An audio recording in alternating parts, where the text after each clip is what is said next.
Cuando tenemos oportunidad de pensar en los regalos que los hombres hemos hecho a Dios, nos trasladamos instintivamente a Belén para detenernos en esos tres personajes denominados como los Reyes Magos: oro, incienso y mirra. No se quedaron cortos ni por el viaje largo y penoso que hicieron, ni por los obsequios que ofrecieron al pequeño Jesús, que no era sino el mismo Hijo de Dios. Hoy el Evangelio nos invita a pensar en los regalos de Dios y más concretamente en ese regalo tan impresionante y fundamental que llamamos la palabra de Dios. Nuestro agradecimiento se centra hoy en el hecho trascendental por el que Dios, el infinito, el totalmente distinto, muy por encima de todo y de todos, nos ha hablado, se nos ha comunicado, se nos ha revelado. Salió el sembrador a sembrar.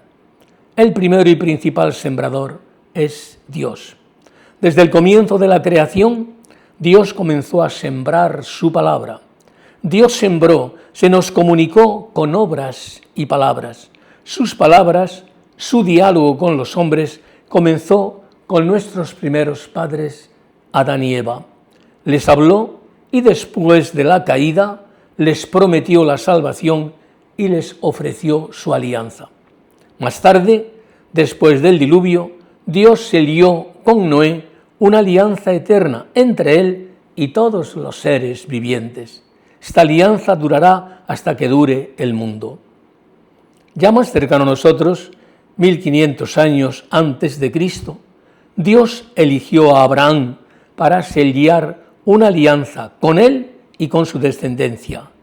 Con él formó a su pueblo al que reveló su ley por medio de Moisés y por los profetas. Por los profetas le fue preparando para que acogiera la salvación destinada a toda la humanidad.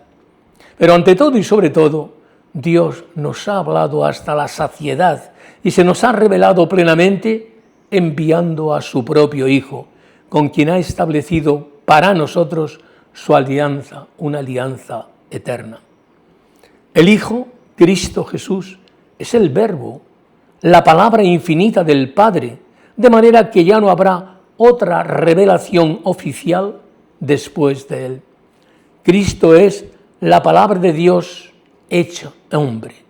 Con él se nos ha dado una respuesta definitiva y sobreabundante a todas las cuestiones que el hombre se plantea sobre el sentido de la vida y su finalidad.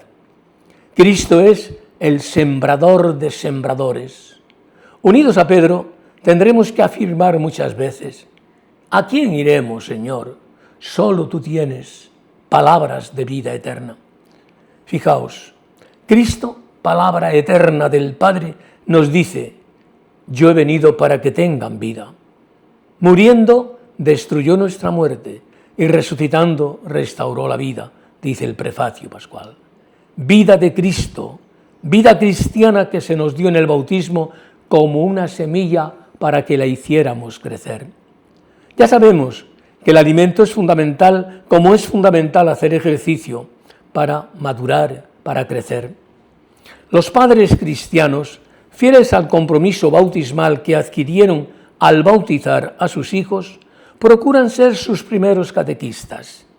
¿Quién mejor que los padres para inculcar en sus hijos el sentido de Dios, el ejercitarlos en la oración, el inscribirlos en catequesis? En definitiva, hay un libro, tesoro en cada hogar cristiano, que es el Catecismo, donde se contiene de forma ordenada el alimento de la palabra de Dios.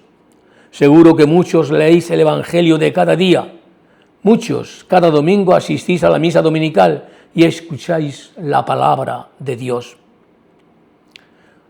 No hacéis sino procuraros el alimento para vuestra fe.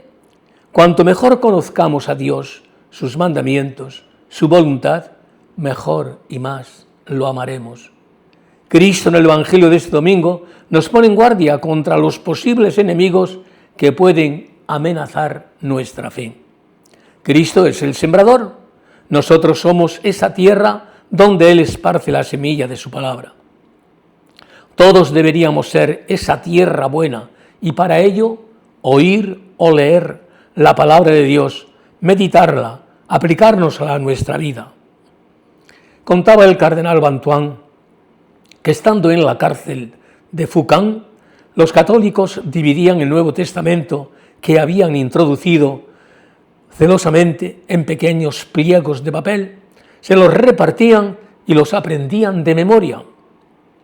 Como el suelo era de tierra o arena, cuando oían los pasos de los policías, escondían bajo tierra la palabra de Dios. Por la noche, en la oscuridad, cada uno recitaba por turno la parte que él había aprendido. Era impresionante y conmovedor oír en el silencio y en la oscuridad la palabra de Dios. Era la presencia de Jesús, el Evangelio vivo, recitado con toda la fuerza de ánimo. Juan Châtelet era un campesino de la Bretaña en tiempo de la Revolución Francesa.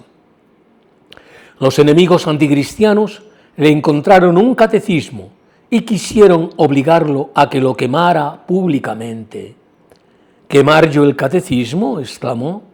«Antes me quemaréis vosotros a mí». Después de muchos golpes, le llevaron a aquellos bárbaros por toda la ciudad, entre silbidos y empellones, mientras procuraba defenderse con el catecismo en la mano. Iba diciendo a todo el mundo: «Yo no suelto mi catecismo». Le encuentra a su esposa y se le acerca con lágrimas en los ojos para decirle: «Firme, Juan, no sueltes el catecismo, no lo sueltes. Estás padeciendo por Dios y por su doctrina, firme». Y según Châtelet, y seguía Châtelet sin soltar su catecismo, hasta que aquellos impíos, admirados de su constancia, le dejaron libre. Es maravilloso constatar que la tierra de nuestra vida produce fruto abundante. Ya sabemos en qué consiste ese fruto: obras que proclamen la gloria de Dios, la bondad de Dios. Qué acierto es que, enseñados por la palabra de Dios, vayamos purificando nuestras costumbres, nuestros criterios, es decir, dar más importancia al esfuerzo que al éxito, al ser más que al tener. Enterarme a fondo que en mi matrimonio mis hijos han de ser siempre lo primero. También sé que mi dinero ha de tener una función social y con él podré comprarme la eternidad si lo uso como Dios quiere.